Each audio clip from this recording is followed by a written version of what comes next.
Hello, it's Cindy Ingram from Art Class Curator and the Curated Connections Workshop, which is coming very soon on August the 8th.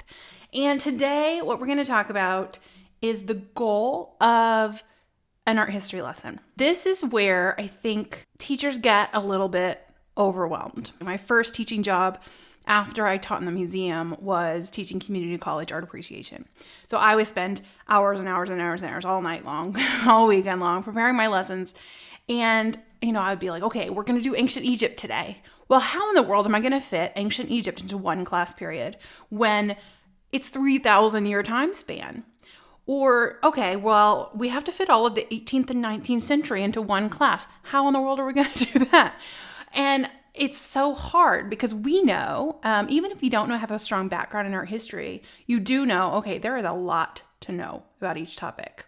In college, I have a degree in art history, and I took one class just on one Gothic cathedral, the Amiens Gothic Cathedral. The entire class was that one church. So we know there's no way we can just teach everything, and we get so overwhelmed by that. So I want to kind of flip this on its head and really think about what is important about teaching art history. Why are we doing it in the first place? So if you're teaching AP art history, you have to take what I say with a grain of salt because you do have to learn they have to know all those crazy little details.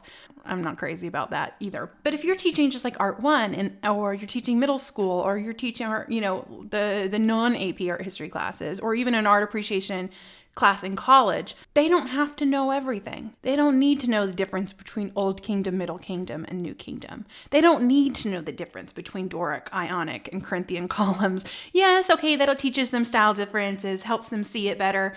But do they really need to know what a metope is? Bonus points if you know what a metope is. Put that in the comments without Googling it. But they don't need to know that. Like, what value is knowing what a metope is 20 years from now? They're not going to remember it anyway. So really think about, okay, what is important about the art history? What do I want them to remember? What impact do I want this art history to make on their lives? And that is why we should focus more on the big ideas, how to recognize it stylistically. For example, let's talk about Baroque.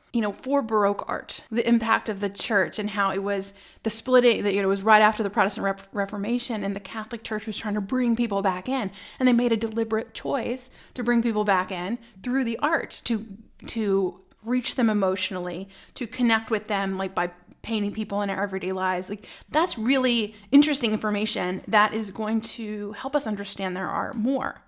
Now, do we need to know the terms for everything in the lives of the artist as much, or the little details? And I can't even think of examples because I don't ever focus on the little details.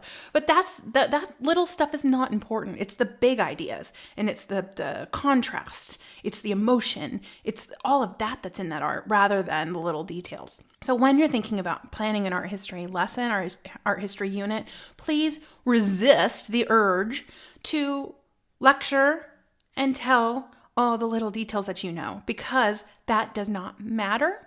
It's going to be boring for the student. They need to use the information, find the information for themselves, discover it through different learning activities rather than be told too much. And I'll be back in another video to talk about some more specific strategies to get students really engaged in the art history. So stay tuned for that. Let me know what you think about the value of teaching art history and how we can pare it down and really focus on the big ideas. I'd love to hear your thoughts. And thank you so much for watching, and I will see you later.